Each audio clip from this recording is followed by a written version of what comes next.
Well, for those of you who have not joined us in the past, welcome. My name is Sharnae Robinson Williams, and I'm Director of Community and Content at ImpactPHL.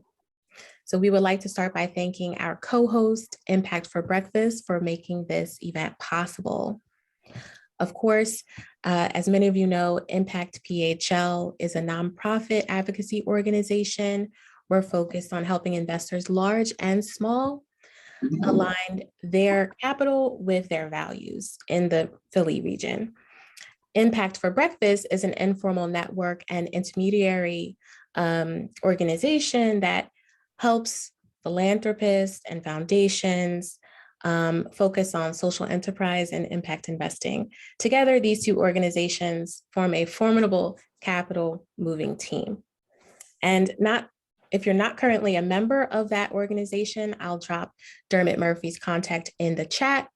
And of course, I'll give you my contact information if you would like to stay in touch with ImpactPHL. Based on 2020 research by Next Street Financial LLC, Philly Black and Brown communities make up 59% of the population, yet own 13% of businesses. Now, today we'll explore this phenomenon and have a conversation about how US-based Black and Brown businesses possess a great potential for economic success. You'll learn about ImpactPHL's local ecosystem initiatives that have been put in motion to create and connect infrastructures necessary for capital to flow into Black and Brown communities. Now, we're calling on you to take action and participate in the type of opportunities you'll learn about today, and hopefully change this landscape. Our friend Mike Pearson, a successful businessman and angel investor, will moderate our session today.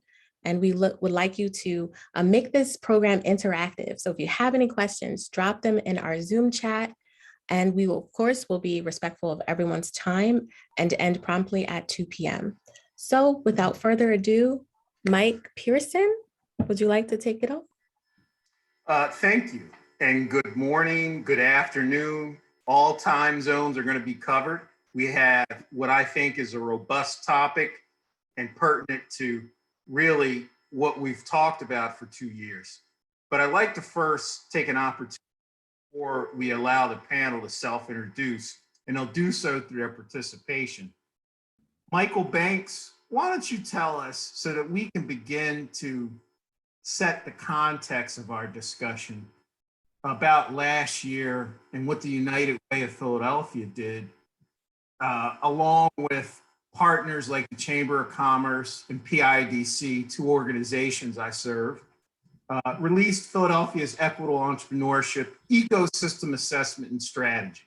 It reviewed public and private data sets, had conversations with hundreds of local stakeholder and business owners on multiple topics, including the topic of capital access, and even spoke to some old folks like me. Now, to give the audience some context for this session, can you briefly summarize some of the key capital learnings and suggested ecosystem solutions that you came up with in this process? Mike? Yeah, sure. So good afternoon, everyone. I'm Michael Banks, Managing Director of Employment Opportunities and Entrepreneurship at the United Way. And as my friend Mike Pearson stated, we were fortunate enough to partner with both the Department of Commerce and PIDC to really take a closer look at the entrepreneurial ecosystem here in the city of Philadelphia. And what we wanted to try to accomplish in this conversation or in this initiative was really take a well-rounded, holistic approach to what is an entrepreneurial experience. So we did not just want to set a table of just thought leaders or business service organizations, but we wanted to make sure that half of the folks, or a significant percentage, were the entrepreneurs on the ground doing the work, being impacted by the things that we were going to research. So we spent a year and a half doing this work, and it was really complicated due to COVID, as most of you can imagine. But we were still fortunate enough to hear from 300 entrepreneurs to tell us about their experience, to speak to the 13 solutions that we proceeded to, or we're trying to move forward, and to situate them into the 4 areas of focus, which is around capital, trusted guidance, getting access to the right, not necessarily just technical assistance, but the support you need for your business, but also how do you navigate this complex and fragmented ecosystem So I would say some of the big findings outside of the fact that they identified like a $7 to $8 billion capital gap that is missing from what we call BIPOC entrepreneurs or Black, Indigenous people of color entrepreneurs. There were also some other, significant findings as well. Some of the work that the organizations like the Economy League is actively working on as it relates to how do you get access and work with these anchor institutions. And some of the other things that we thought were really impactful was this disconnect between what people say, what they do, and what is the experience of the entrepreneurs. What this leads to this disconnect and the underrepresentation in business ownership. So for a brief example, and I'll stop speaking, you have multiple organizations around the city. They say we serve zip code 19121, 19104 across the city footprint. But what we found, Mike, was that when you talk to the entrepreneur, many of these organizations weren't even recognized, or people weren't even aware that they existed. And more importantly, they didn't even know how to access these organizations doing the work inside of their community. So as a result, you can imagine that this story or this narrative continues to perpetuate itself due to folks thinking they're doing a good job and those needing the services the most, not being able to access them, not have banking relationships, and more importantly, not able to fully take advantage of the ecosystem that we have here in the city of Philadelphia. So I'll stop talking. We have some amazing panelists. So thank you, Mr. Harrison. Thank you, younger and more handsome, Michael. That's why I'm going to be Mike for purposes of this discussion. We're going to take an opportunity to introduce some of these initiatives. And while they're being introduced, you'll also get an example of how the panelists themselves got involved in this work. A little brief introduction here. Now, I want to tell you, given the historic context of economic racial disparity, we understand that it will take multiple initiatives to build a comprehensive ecosystem of solutions. But let's start with introducing what capital-related initiatives that our panelists are working on right now. And more importantly, how can you, in your role, be part of that ecosystem? Now, we've been speaking to ourselves prior to this, and we are looking at an investor audience. So we want the investors we're speaking to support those BIPOC communities, and more importantly, direct their funding. So I'm going to go to Blessy to start us off with that conversation on what you're working on. Great. Thank you, Mike. And good afternoon, everyone. Thank you for the time today. My name is Blessy Thomas, and I am the project director for the MBE Equity Multiplier project, which is actually an award through the Minority Business Development Agency under the U.S. Department of Commerce. And just to give you a sense for what the goal of MBE Equity Multiplier is, our focus is connecting MBEs to the equity investor network. As you can imagine, that's not necessarily a natural pipeline and quick and easy to facilitate. And so we are trying to bridge that gap and shorten the timeline of when a minority business receives investment by reducing some of the gaps in relationship and connectivity as sooner than later. So that I'll go into that a little bit more. But the MBE Equity Multiplier is actually operated by the Enterprise Center. And for those of you who are not familiar, the Enterprise Center has been around for 30 plus years as a nonprofit focused on connecting minority businesses and small businesses to both capital and procurement opportunities. Thank you, Blessy. Kenyatta James, could you talk about what's happening with your group? Yeah, so I'm Kenyatta James. I'm the business engagement manager for PAGE. So PAGE is Philadelphia Anchors for Growth and Equity. It's part of the Economy League, and it's a program to help minority investors or minority businesses work with anchor institutions. So in Philly, that's our eds and meds, as well as a couple of our big corporations.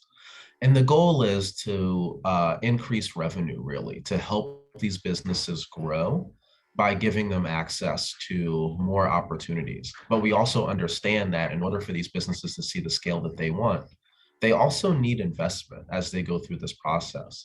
They need capital. And access to capital is a struggle that we hear about from many of the businesses that we talk to, whether it's something that they've already been able to get over the hump of, but was a struggle, are something that's a struggle right now. And before this, I was an entrepreneur. So I've felt the sting of needing capital myself. So this is really exciting work for me. And I'm looking forward to both sharing and learning from this investor community. Kenyatta, before I turn it over to Michael Banks to talk about Built by Philly organization, Page received $300,000 from the Economic Development Agency, if I'm not mistaken, to scale grant, and the Hurdle Fund gave $125,000. Yeah, so we have a couple of different mixes of capital that we're playing with right now. The Hurdle Fund is a grant program that we were able to raise money from individual investors to give grants for businesses that are trying to make the transition into large supply chains. So the Hurdle Fund is designed to clear costs like insurance costs, equipment cost, certification cost that might keep a minority entrepreneur away from these supply chains because it's really high upfront cost. And you have to pay that before you get the opportunity. So for many entrepreneurs, they're going to look at it and say, well, I'm not going to spend $10,000 on a maybe. I know I wouldn't have when I was in that position. So that's one of the things that I'm here to talk about, but we did get an EDA grant. And we are working with ImpactPHL to set up a program called Page Capital, where we're bringing together different investors and working with them to have a better understanding of our Page businesses and be able to hopefully enter and invest different types of capital, depending on the business's need, into businesses that are in that supply chain. So we know that there's going to be growth or at least sustainable revenue for these businesses because they're getting these multi-year significant contracts from these anchor institutions. Thank you, Kenyatta. Now, Michael Banks, builtbyphilly.org. How was that made possible? Yeah, so the Built by Philly is really the result of two significant investments, which is why this conversation is so critical, right? Someone heard about the problem, and instead of saying, wow, that sounds great, and looking the other way, they said, we're willing to make an investment. So our first investor actually was the Templeton Foundation, who is outside of Philadelphia. They were kind enough to grant us $250,000 to begin to hire the consultants to start the research. But more recently, we received $750,000 from JP Morgan to now begin to hopefully develop a model for the city of Philadelphia that creates this equitable entrepreneurship ecosystem, but also to bring forward some of the solutions that are embedded within the report. So we're now in the process of beginning that work. We're about a month into the second phase of this work, and we should have some really exciting news coming up in the spring that we'll be sharing with the public and hopefully individuals on this call who are looking to become a part of this movement. So thank you, Mr. Person. Thank you. We're going to have a little deeper dive into what I would call a teaser in terms of some of these programs. And the capital solutions that they have created and are gathering information are living. And it is a pipeline of stories from business owners, reports, and direct experience. So I want to put this out to the panelists. How does your solution intersect or work with other ecosystem solutions? And one other question before you answer. What's the greatest opportunity and greatest challenge you're experiencing and foresee in developing the capital solution? Bless you. We're going to go first. So I think, a couple things. I think some context is important here when we're talking, because I think the question of, why have we created the capital solutions we have developed? Why is it important and what has informed it? Just to give some context there, as we've looked at the Enterprise Center portfolio, or we've looked at, our collective ecosystem and research, a common thing that we've found is that our portfolio of businesses are trying to drive their growth either solely or primarily with debt in the mix. Now, it is important to have debt in the mix, right? But it is really the only thing in the mix. So what we realized is, and what tends to happen in that scenario is obviously you can conclude that what they're bringing to the bottom line, they're having to use to pay off debt. So there's the fact of, it's harder to invest dollars on the bottom line back into the business, but also it positions them from the perspective of risk managers and really limits, although they're growing, it limits the breadth of their growth and the pace at which they can grow. So patient capital and just equity investments started to come into the dialogue. And so that is why we, as MBE equity multipliers, it's really focused on connecting our MBEs to that type of capital, right? The angel VC peak type of capital opportunities.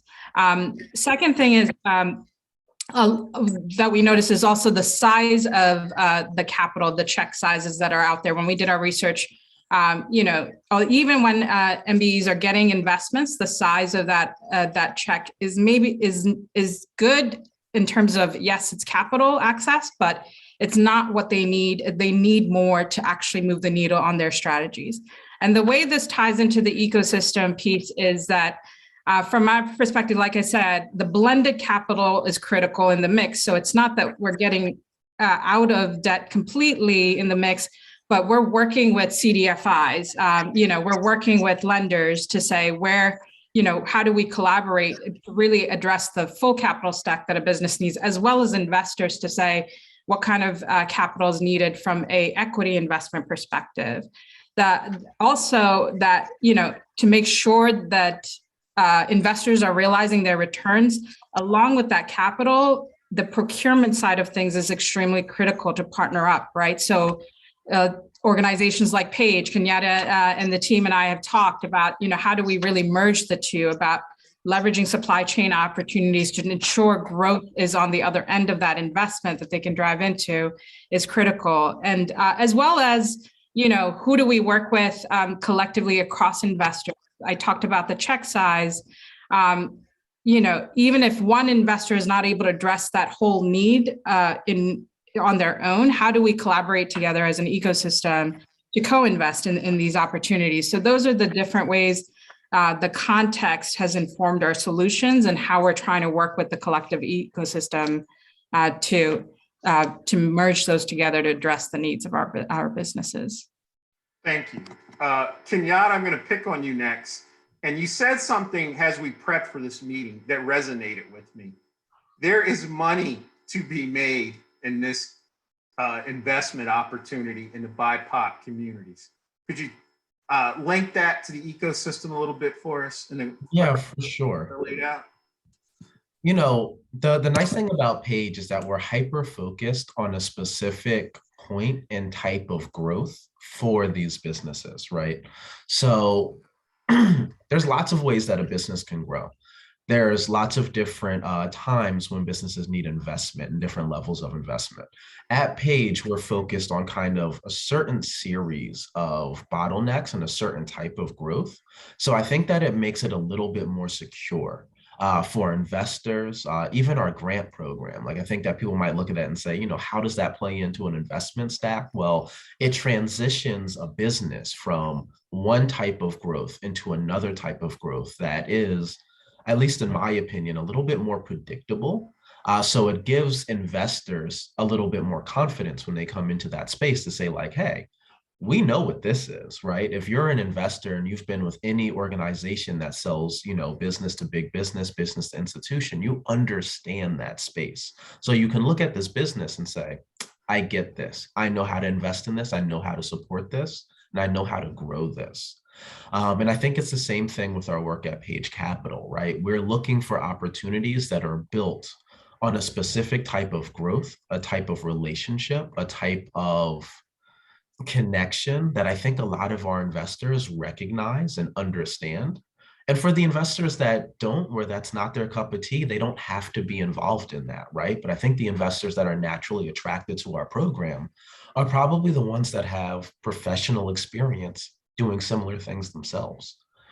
And I think the fact that all of these institutions are so much more conscious of supplier diversity and they want to grow diverse businesses, it means that there's a huge amount of opportunity in this space right now, right?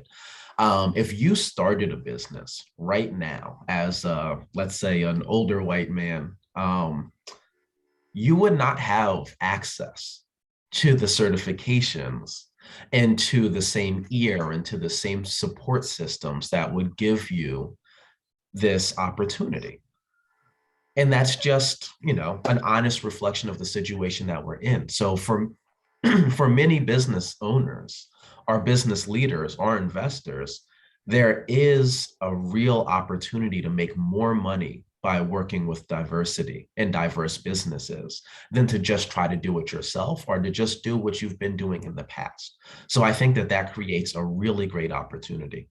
And Now, also, Kenyatta, you're echoing something I heard on a podcast from Mike Cuban, where he said he's investing in diverse businesses because he sees opportunity for growth. I want to go back to Michael Banks and talk more about our ecosystem and how he's mining this information and how that information can be accessed by some of the investor groups we have on this panel discussion right now. Michael? All right, we got a little. Absolutely. So the quick answer, right? Yeah, I'm not sure what's going on here. I think Get back to you. We're having some trouble hearing. A lot of different things here. So let me just make a quick adjustment on my. Uh-oh. How about now? Is it better? Better. Go ahead. Is it better? Okay, I think that I was competing with devices all around me, so my apologies for that. So what I would say, if I'm understanding the question correctly, part of the purpose of launching Built by Philly is to do just that. Like, so when you think about United Way, historically, what we have been as an entity, we're taking what we have been, which is that convener connector, having a relationship with the community, having a relationship with corporate partners, having a relationship with individuals. And we're taking everything we're hearing from everyone and placing it into a platform where if you're the individuals looking for the solution, you can find it there. So you may not be aware of something taking place right across the street from your house or in an organization that's solving your problem and you're not sure where to look. That's what Built by Philly will ultimately become, like this mapping of solutions that exists here in the city of Philadelphia. But in addition to that, when we have our corporate partners are saying, we're looking to invest in a person that has X, Y, and Z, we can now take their solutions, place them onto the website so that we can almost play matchmaker, if you will, with the problem and the solutions. Because this is what has happened oftentimes. Without this bridge, without this connection, you have one group of people on one side of the gulf waving their hands saying, we need help, right? And you see folks looking at them like waving back like, hey, how you doing? And they're not saying, hi, hey, how you doing? They're saying, we need help. So we're trying to be that organization that connects both individuals or both organizations together to bring a solution forward. So there's not a continued disconnect or miscommunication in what people are trying to get accomplished together. Because it's interesting to me that you often hear in different rooms, the folks with the capital, the folks with the solution, in a room with like-minded individuals, in a room full of individuals looking for the solutions with none of those individuals in there. So hopefully the role that we can play is to continue to be the convener that we have been historically to bring the problem and solutions together. Well, clearly the panelists have told us there's been a lot of work aggregating the companies that can benefit from the investor class involvement in Black and brown communities. That's been made very apparent. But we have you investors on the hook right now. And I think it's important that we hear from all of our panelists in terms of how we're going to call to action a group. And this is probably the last formal presentation before we open up to questions. And when I say call to action, that means what's an immediate short-term action that investors on this call can do today to support your capital solutions panelists? What other immediate actions would you recommend to support this movement towards BIPOC or Black and brown businesses? And more importantly, what are medium or long-term actions investors can take? Because we're asking people to change their habits. And like anyone, there's discomfort and there's ignorance in terms of that process. And this is just a start in smoothing that pathway to let the investor groups know we have folks that can make this happen for you in terms of the pipeline of information. So with that, I'm going to pick on you again, Blessing. Sounds good, Mike. So two short-term asks from our end on the MBE Equity Multiplier. The first one is, as investors get to know organizations like ours, let's have a quick chat about what you're looking to invest into, your criteria, so that we can share kind of the pipeline examples we're seeing. So my first, please reach out to me to set up some time. I will put my contact information in here and would love to meet you as investors. The second short-term ask I have is many of you, some of you may be running into minor businesses and MBEs who are looking for investment. And there's, for various reasons, it's not a fit. It could be that, you know, the industry or the scope doesn't align. It could be maybe what they're looking for requires more than what you can invest in terms of dollars. Or sometimes maybe there's a preparation component. Maybe they need to work on a couple things before they can be considered.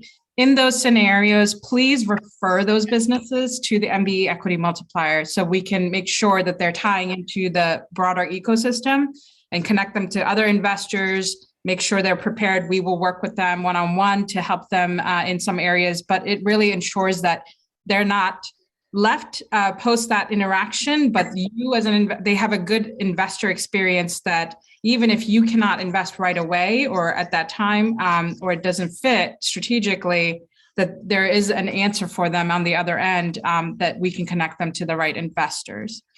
In terms of, Mike, you also referenced midterm to long-term kind of areas. The second thing I'd ask you to do is really understand the shoes of a minority entrepreneur and appreciate how they've grown their business and what position they've gotten to with the constraints on capital. If you cannot understand that, it becomes hard for you to really calibrate your lens for how you invest in them and, you know, your investment criteria even. It can be really informed by that context. So I would say get to know really not just the informational outdoor package, but understand the challenges that they've had to come through to actually get to. I mean, you'll be amazed that they're growing at the pace that they're growing at with what they've had to work with. So understand that context. And then also the last thing on the long-term to mid to long-term, I'm going to ask you to do is please to not share a perception that there is no pipeline out there.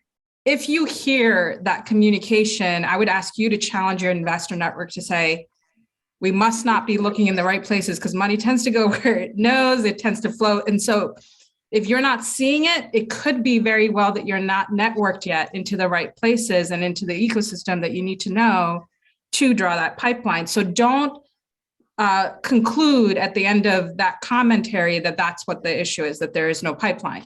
There is a pipeline. It's to make sure that you're getting connected into this ecosystem. So I'd say challenge, fellow investors, challenge yourselves to think from that perspective of, where is the pipeline? How do I get connected with it? How do I get connected with those who are in that ecosystem and expand your network there? Thank you. Kenyatta, how do we call investors to action and offer immediate opportunities? So I think that there's a couple of things that we can do. First of all, just a quick to throw this out there, we do have a grant fund that accepts money to give in packages grants. So that's not quite investment, but it does help businesses that we're hoping to grow to the level that they can be invested in. By eliminating these hurdles and getting them in position for this type of supply chain, we think that that helps qualify them for the sort of capital that they need to grow rapidly in the future. So that is one thing that is very tangible.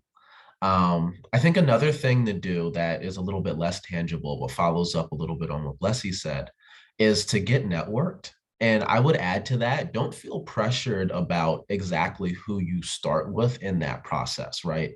Whether you're speaking with me, speaking with the ImpactPHL team, speaking with the Enterprise Center, speaking with Mike, it really, like, we all know each other, right? If a situation comes up, and I'm like, oh, you should talk to the Enterprise Center, I'm not going to be like, well, I can't introduce you to this person that I speak with regularly, because, like, there's no competition in between us in that way.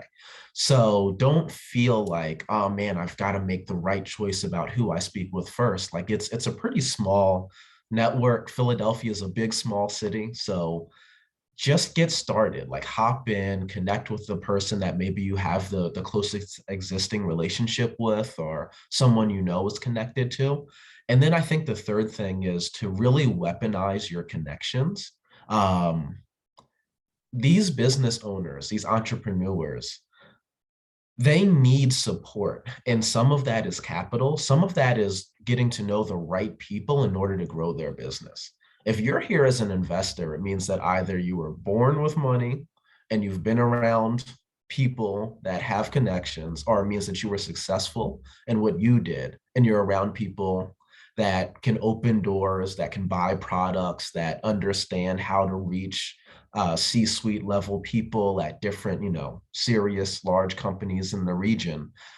These entrepreneurs need that as well. So I think that understanding the value of your network and of the people that you know and the connections you can make, and bringing that to the table at the same time you bring capital, is really valuable, especially for minority entrepreneurs that might have been excluded from these spaces, or at least segregated from these spaces for a long time. We all need that access in order to grow our businesses. I know I could have really used a lot of that when I was an entrepreneur. And I know that the entrepreneurs I talk to now are, a big part of our job at Page is to introduce them to the right people. And we can only do that within this small sliver of the economy that is our anchor institutions. There's more out there. Thank you, Kenyatta. And Mr. Banks, could you tell us about how we can be called to action as an investor, whether we're an angel investor or some more formalized forms of investor groups? Absolutely. And first and foremost, let me start by saying I agree with everything that has been shared, before me. And I'll answer your question this way, Mike. If you want a Philly cheesesteak, go to Denver, Colorado, right? And let me expound on that, right? What happens oftentimes is that we want to solve issues and problems and support BIPOC entrepreneurs, but we're not going to BIPOC-led organizations. We're discounting them, right? We're not supporting the diverse chambers like the IBAs, the Hispanic Chamber of Commerce, the African American Chamber of Commerce, the Asian Chamber of Commerce. Like, we're looking to other organizations that, in my opinion, doesn't have as deep a relationship with the community that you're looking to work alongside and do business with. And as a result, these organizations continue to be underfunded. And as a result of their being underfunded, they can't bring in the talent and deploy the resources to the solutions that they know exist. In addition to that, on this call, I see amazing individuals that can help you connect to these individuals, like Jill Fink from the Merchants Fund. In addition to her, you have one of the greatest connectors in Philadelphia history in Suleiman on this call, who has a great place called the P4 Hub, right? Taib Smith with IFLab. These individuals have developed this network. They understand this community, they understand these business owners more in an intimate way that a lot of organizations are unable to. So if you begin to invest in them, of course, there's a United Way, but I don't want to make this about us, right? There are so many organizations out here doing great work that are directly connected to the community, but for whatever reason, people continue to go to Denver and they're looking for a Philly cheesesteak. We make the best cheesesteaks right here. So I'll stop there. Thank you, Mr. Banks. Before we go to audience questions, I'm going to take a moment to talk about some of my experiences as an entrepreneur, angel investor, etc. Let's first dismiss this myth of the super Negro. The super Negro does not exist. I was successful because I got help. I had access to money and I was able to grow it. And I think we have to have the understanding that there are plenty of opportunities out there. There are plenty of chances for you to make money, because even when I had debt financing, some bank made money. Even though I signed a personal guarantee, they made money off of on that risk.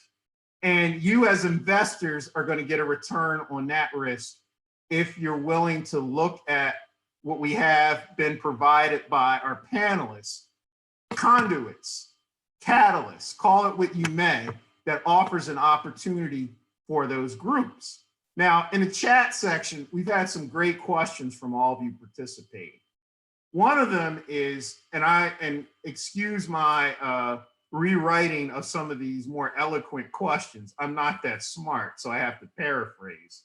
one topic was what else is offered besides just, and I interpret that is the coaching or support or expertise that also leads to success. So any order, someone jump on that question, please. So on the MBE Equity Multiplier side, there's twofold. Collectively through the Enterprise Center, we do, we work similarly with, as Kenyatta and the team does. We are focused on the procurement opportunities, the contractual, recurring, predictable income has to come along with the capital investment. So there's that component that we're working with our businesses around. The other piece is, yes, the coaching and so on. So specific to the MBA Equity Multiplier, we have consultants with private equity, VC background or understanding and exposure who are working one-on-one with our businesses around really vetting their investment package, prepping them for investors, really, anticipating kind of things that they should be anticipating in the process, really understanding the process, especially considering a lot of them have not been able to engage in this process historically. It is new, and therefore they need exposure and help with that. And that one-on-one customized solution is also extremely critical in the mix. So that's what we're doing on our end. Now, that being said, we have another question that I think is important in terms of how is classification? Is there large, medium, and small? And how does equity participation in those various levels of businesses vary and differentiate itself? And can they all eat from equity funding regardless of size? I think that at least from a page perspective, that's more of a business structure question than it is a size question. We have like tech companies that develop software as a service products for institutions. They from the get-go can take funding, right? Like they are built in a way that allows them to get funding. They have, much clearer exits, very straightforward growth strategies. You can see exactly how that capital would be used, right? Like it goes to developers, it builds out programming, and then you see exactly how that is turned into capacity. That's not necessarily true when you're looking at someone who does, office supplies, right? So these businesses, the office supply company could be way larger than the tech company and still not be in a great position to take on investment. The tech company could be 6 months old and you might still be like, yes, this is the thing that I want to invest in. It's well positioned. I like the growth. I like what I'm seeing here. So it's tough to say just based on size what the right option is. And I'll let that go to the other panelists as well. But what I would say is really get to know the business and also understand the business structures you're comfortable investing in at different stages, right? Because if you're used to being an angel, you might be really comfortable with that 6-month-old, but super ready, super ambitious with a great team, software as a service company that's growing through institutional purchases. Whereas if you're used to other types of investment, that might seem like an enigma to you. So know what you are looking for and know kind of how the business is set up and what that investment does for that specific company. Now we have a question regarding metrics for navigating and accessing some of the more complicated aspects of funding. Could we talk a little bit about that?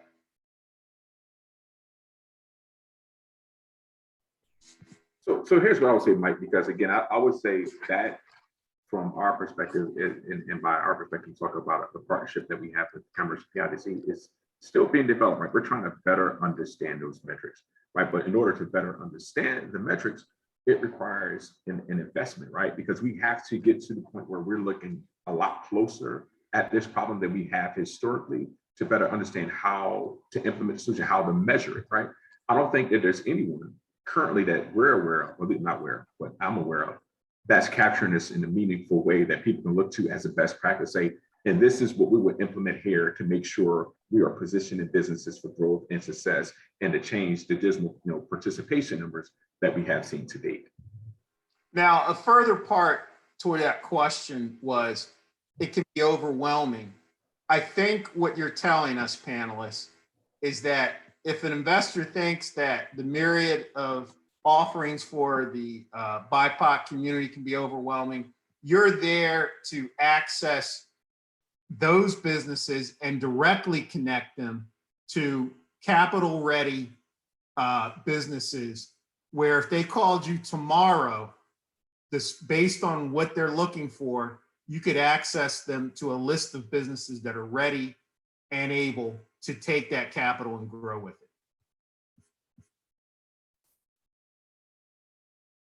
Now, go ahead, please, go ahead. Yeah, I mean, yeah, we would have that business pipeline, right? I think just also to kind of touch on that metrics question, I think what you want to be looking out for, this may not be a number metrics that's easily done, but you do want to look for organizations that are getting into the weeds with the businesses, right? So you can't do surface level and expect growth to happen just with the data. So when I look at who's on the panel today, we are all very interested in diving deep in with the businesses because that's what has to happen for the businesses to grow. It cannot be done at a surface level. So things that you want to understand is who is diving into that procurement side of things along with the capital. How are they facilitating that connectivity? How are they driving it? How can you as an investor open up doors? How is that synergy going to happen?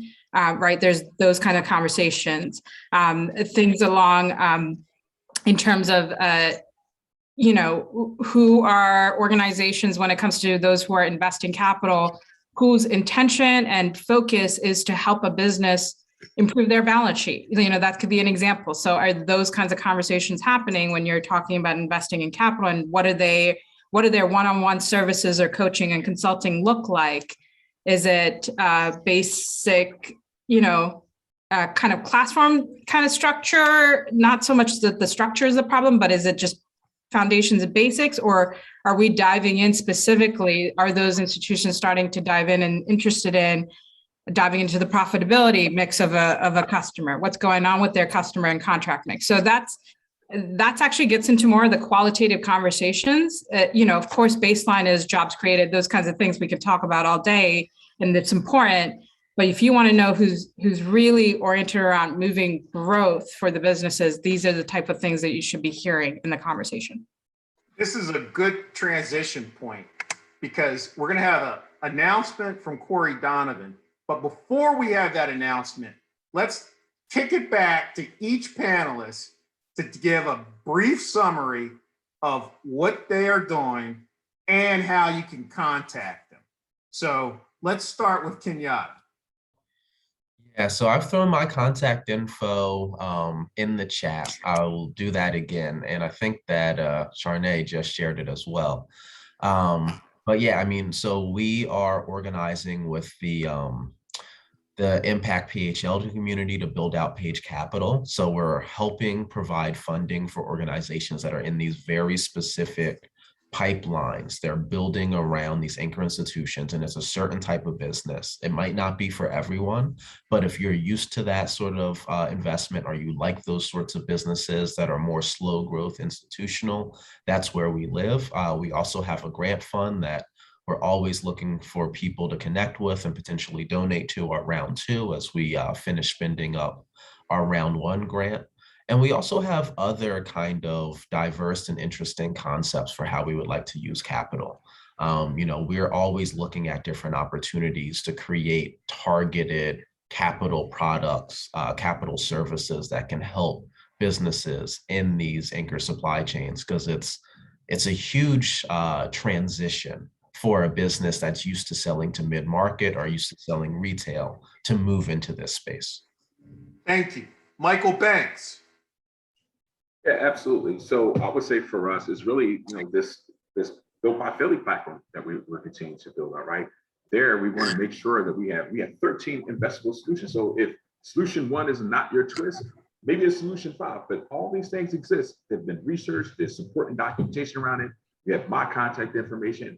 But I think more importantly, it's like, continue to invest in these other panelists. I believe all the work that's taking place at the enterprise and the economy and other organizations, it's really great, phenomenal work. Like, let that be your starting point. So when you're looking to this, think of us as a partnership. Like, we're trying to create, not compete. So every room that you find, at least me in, you hear me always talking about our partners, and make sure that we're all growing together. And one of the things that you're going to see us do really, really soon, Mike, and for the rest of the group, the folks on this call, is we're actively raising dollars to put back into these organizations that have been identified as doing great work. So if you're not sure where to invest, drop me a line, connect with me on LinkedIn, connect with me via email. More than happy to help you connect to organizations that you can make a meaningful investment to. And lastly, it's just that, make an investment, not a gift, not a one-off thing, make an investment. And I'll stop there. Thank you. Blessy, you have the floor before we go to Corey. Ditto to what Mike said. I think that's a great statement, but I will wrap up with, I think my ask is please reach out, get to know us. There will be some future announcements that's going to be very relevant for the space that I would like to keep in touch with. So we will communicate with ImpactPHL, but the two asks is really reach out to me so we can set up some time to get to know one another and under your investment criteria and just our pipeline. Second is, if you have pipeline that you're running into that would benefit from our broader network of investors or our services, definitely please send them along our way. And I've put all that information in the chat. But yeah, I won't go further than that. So thank you for your time. Thank you. And I want to thank all the panelists for participating. And I want to now turn it over to Corey Donovan that has a bombshell announcement for Impact. Is it a bombshell? I feel like the expectations there might have been set too high, but yeah. So, it's exciting. I'm monitoring the chat here. There's people asking about investments. I mean, that's music to our ears or music to our eyes. For those of you that know ImpactPHL, our whole mission is how do we align more of our financial assets with what's good for Philadelphia moving forward, and our specific call to action, which is how do we invest our dollars locally, right? It drives me crazy that it's easy to buy Vanguard and it's easy to buy Tesla or Apple, and yet it's very difficult to find investments in our own backyard, especially ones that are intentionally creating a better Philadelphia for various reasons, from the SEC rules down to just visibility. So that's our whole mission here at ImpactPHL. This call is fantastic with regard to how we align our assets with BIPOC communities. As Charnay has on the screen here, our Total Impact Summit, which is coming up May 16th and May 17th, will include an investable showcase. So again, part of our goal is to engage people and encourage them to invest their assets in ways that create a better Philadelphia, but go beyond the theory to where and how do you invest your dollars in ways that create a better Philadelphia. So encourage you to put that on your calendar. And I'd also encourage you to go beyond this call for other folks in your communities. Again, hopefully this conversation is happening, at the country club, at the dinner table, at the board meetings. ImpactPHL is happy to be, the front door, if you will, for folks that are interested in this space, and those conversations are happening more, which is fantastic. But as Kenyatta said, there is no wrong front door. So anybody here is happy to help make the logical connections. So please put the Total Impact Summit on your calendar. You'll see more information coming out soon. Thanks for the time, Mike. I'm gonna close out with, that was a bombshell, because it is active confirmation that we're gonna have gatherings of people, investors and businesses ready for that investment. So we see the progress. I'm going to encourage everyone, before we close, an effort to reach out to the panelists and at least have that conversation and touch base with ways we can actively invest. If we're going to impact Black and Brown communities, the best way is through economic growth. We've tried everything else. Let's go back with good old American opportunity. And everyone wants to feed themselves and help themselves, and we're ready to do so. With that, thank you all. If there is any suggestions, please reach out to the panelists and Impact Philadelphia, and do actively what we can do in small ways to make Philadelphia a level playing field for everyone. Thank you. Wow. Thank you to all of our panelists. Fantastic webinar. And thank you to our audience today. We really appreciate you coming out. Just stay tuned for next month. We have a wonderful program lined up. You can see that on your screen, why we should all be investing in women-owned businesses. So please check that out. You can visit our website for more information and go ahead and register today. I hope everyone has a great day and hopefully see you next month. Thank you.